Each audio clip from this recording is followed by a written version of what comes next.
नमस्कार दोस्तों, युक्ति आईएएस में आपका हार्दिक स्वागत है। आज है 29 मई और आज जो आपको टॉपिक पढ़ाया गया था उससे रिलेटेड जो भी क्वेश्चन है उस क्वेश्चन का एनालिसिस हम लोग करेंगे।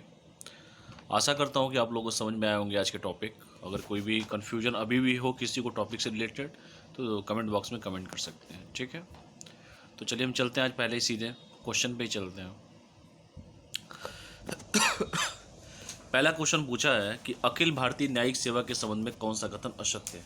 यही पूछा गया है, असत्य पूछा गया है, ठीक है। तो असत्य जब पूछा गया है तो इसमें पहला क्या है? पहला उसने ये पूछा हुआ है,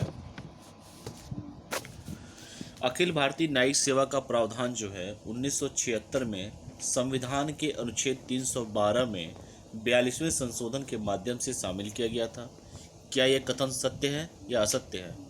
तो ये कथन तो सत्य है। दूसरा दिया है,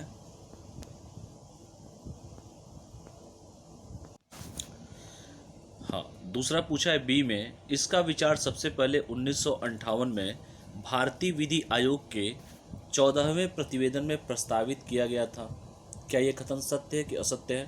तो ये भी कथन आपका सत्य है, ये तो सत्य था ही आपका। सी पूछा है कि अखिल भारतीय परीक्षा में सफल होने वाले को उच्च न्यायालय यानी हाई कोर्ट और राज्य सरकारों द्वारा नियुक्त किया जाएगा। क्या ये कथन सत्य है कि असत्य है? तो सर ये भी कथन हमको सत्य हो गया। जब पूछा है असत्य, जब पहला सही है, मतलब पहला भी सही है, बी भी सही है और सी भी सही है, पूछा है असत्य, तो आंसर क्या हो जाएगा हमारा? आंसर हो जाएगा इनमें से कोई नहीं, यानी पहले का क्या हो जाएगा? डी। तो चलिए हम चलते हैं सीधे, जो आपका क्या था, अखिल भारतीय न्यायिक सेवा। जिनको देखना देख लें अपना। तो देखिए अखिल भारतीय न्यायिक सेवा में आपको क्या क्या पूछा गया था, यही देखिए। आपको यही पूछा गया था ना कि अखिल भारतीय सेवा का प्रावधान, देखिए यही पूछा गया था क्वेश्चन आप लोगों से, ठीक है। और ये भर्ती आयोजित की जाती, यही पूछा गया था, ठीक है। और 14वें प्रतिवेदन, यही सबसे बड़ा पहले यही पूछा गया था आप लोगों से, ठीक है। तो आप लोग इस टॉपिक को देख लीजिएगा आराम से, क्योंकि पेपर में क्वेश्चन तो आने ही हैं इन सब टॉपिकों से, खास करके पॉलिटी से रिलेटेड क्वेश्चन पूछ देगा, ठीक है। तो ये हो जाएगा पहले का हो जाएगा डी, क्योंकि ये भी सही था, ये भी सही था, ये भी सही था। दूसरा क्वेश्चन पूछा है, एसी बंद करना, फैन चलो। दूसरा क्वेश्चन पूछा है आप लोगों से, राष्ट्रीय लॉजिस्टिक नीति के संबंध में कौन सा कथन असत्य है। यही पूछा है, असत्य पूछा गया है। तो इसमें ए दिया हुआ है कि वर्ष 2021 में के बजट में की गई घोषणा के अनुसार केंद्र सरकार द्वारा राष्ट्रीय लॉजिस्टिक नीति जारी की गई थी। तो क्या ये 20 और 21 के बजट में ही किया गया था? बिल्कुल, 20 और 21 के बजट में ही हुआ था, ये तो सत्य हो गया। बी पूछा है, इस क्षेत्र में सुधार करने से अप्रत्यक्ष लॉजिस्टिक लागत में 10% की कमी आएगी, जिससे निर्यात में 5 से 8% की वृद्धि होगी। तो क्या ये मैंने पढ़ाया था? बिल्कुल, ये तो सत्य हो गया। तीसरा पूछा है, क्वेश्चन देख लीजिएगा आप लोग, राष्ट्रीय लॉजिस्टिक नीति वाला जो क्वेश्चन था, असत्य पूछा है। तीसरा पूछा है कि वर्तमान समय में राष्ट्रीय लॉजिस्टिक लागत जो कि मौजूदा जीडीपी 14% है को 2022 तक बढ़ाकर जीडीपी के 20% से कम करने का लक्ष्य रखा गया है। क्या कहीं मैंने 20% का नाम लिया था? तो सर मैंने 20% तो नहीं पढ़ाया था, 10% पढ़ाया था, ठीक है। तो सी हो जाएगा आपका गलत।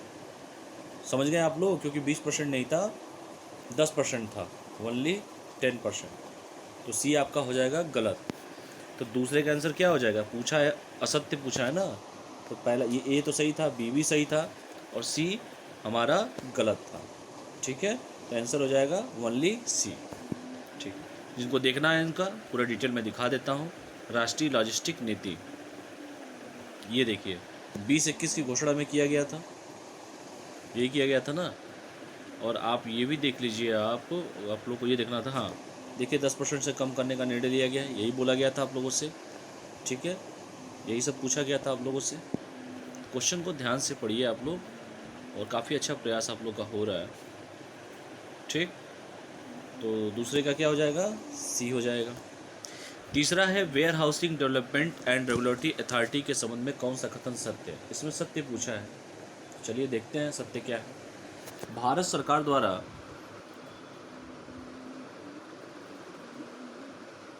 26 अक्टूबर 2010 को वेयर हाउसिंग अधिनियम 2007 के प्रावधानों को लागू करने के लिए स्थापित किया गया था। क्या ये सत्य है? क्या सत्य है? ये तो सत्य है सर, 26 अक्टूबर को ही किया गया था, अधिनियम एक्ट 2007 का ही था, तो ये तो सत्य हो गया। दूसरा पूछा है कि इसका मुख्य उद्देश्य, पराक्रम में ये सब छोड़िए, इतना टेढ़ा हिंदी है, बातचीत युग जिसे नेगोशिएबल कहते हैं, वेयर हाउस रसीद को लागू करना है। सर बिल्कुल करना है। तीसरा दिया था किसानों को अपने खेतों के पास वैज्ञानिक भंडारण गोदामों में अपनी उपज को स्टोर करने और अपने NWR के खिलाफ बैंकों से ऋण लेने में मदद मिलेगी। ये भी कथन सत्य है। जब ए भी सत्य है, बी भी सत्य है, सी भी सत्य है, तो सभी सत्य हैं। तो देखते हैं तो क्या हो जाएगा, उपरोक्त सभी, क्योंकि यहाँ पे सत्य पूछा है, क्वेश्चन में यही पूछा है ना, सत्य सत्य पूछा है, तो ए सही है, बी सही है, सी सही है। आंसर क्या हो जाएगा हमारा? आंसर हो जाएगा डी। जिसको देखना है वो आराम से यहाँ पे देख ले। अपना वेयर हाउस का पूरा डिटेल मैं आपको पढ़ा चुका हूँ और ये बार बार क्वेश्चन रिपीट होगा, ठीक है? तो ये देख लीजिएगा, यही पूछा गया था आपसे, यही पूछा गया था आप लोग से। बहुत हल्का क्वेश्चन था, नेगोशिएबल, ये बैंकों से रेट सब बताया था मैंने आप लोगों को, ठीक? तो ये हो गया तीसरा क्वेश्चन। चौथा क्वेश्चन भी देख लीजिए आप लोग। भारतीय प्रतिस्पर्धा आयोग के संबंध में कौन सा कथन असत्य है? असत्य पूछा है, ध्यान दीजिए। भारतीय प्रतिस्पर्धा आयोग एक सांविधिक निकाय है, यानी स्टैट्यूटरी बॉडी है। सर बिल्कुल सही है, ये तो सही बात बताया।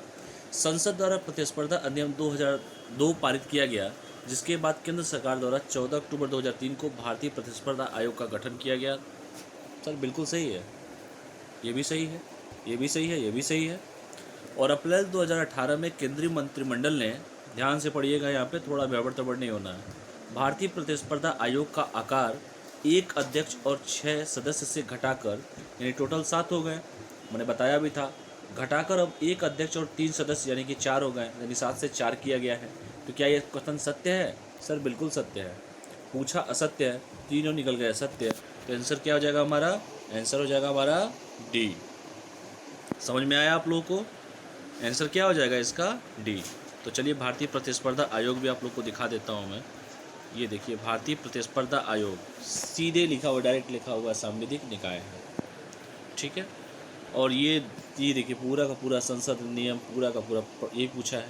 नोट में देखिए +7 से लेके अब 4 कर दिया गया, यही बताया था, सीधे ऐसा ही क्वेश्चन दे दिया गया था। तो एकदम छोटी छोटी मगर मोटी बातें आप लोग को जानना बहुत ज़रूरी है, तो इसलिए ध्यान से क्वेश्चन को पढ़ा कीजिए आप लोग, ठीक है? तो फाइनल कमेंट दे देता हूँ। पहले में क्या असत्य पूछा था? पहले में ये भी सही था, ये भी सही था, सी भी सही था, इसलिए आंसर हो गया था डी। दूसरे में क्या दिक्कत थी? दूसरे में असत्य पूछा था, ये तो सही था, और बी भी सही था। तीसरे में 20% नहीं था, 10% था, इसलिए गलत हो जाएगा। असत्य पूछा है तो इसलिए इसका आंसर हो जाएगा सी। तीसरे में चलते हैं। तीसरे में पूछा है सत्य, ये भी सत्य था, ये भी सत्य था, ये भी सत्य था, तो आंसर क्या हो जाएगा? डी फॉर समझ ही सकते हैं आप लोग, ठीक है? उपरोक्त सभी। चौथे में चलते हैं। चौथे में आपका यही असत्य पूछा है, तो असत्य क्या था? ये भी सही था, ये भी सही था, और ये भी सही था, तो क्या हो जाएगा? Answer D. तो फाइनल कमेंट मैं दे देता हूँ, पहले का डी, दूसरे का सी, तीसरे का भी डी, एंड चौथे का भी डी। ये आज के क्वेश्चन का DNA का एनालिसिस है। आशा करता हूँ कि आप लोग को समझ में आया होगा। कल फिर मिलते हैं हम आपसे, तब तक के लिए आप लोग पढ़ाई करते रहिए। अगर किसी क्वेश्चन में कोई भी डाउट हो किसी को भी, तो कमेंट कर सकते हैं। और आप लोगों से शायद किसी मंत्री का नाम मैंने पूछा था, अब देखते हैं आप लोग आंसर देते हैं कि नहीं देते हैं, ठीक है?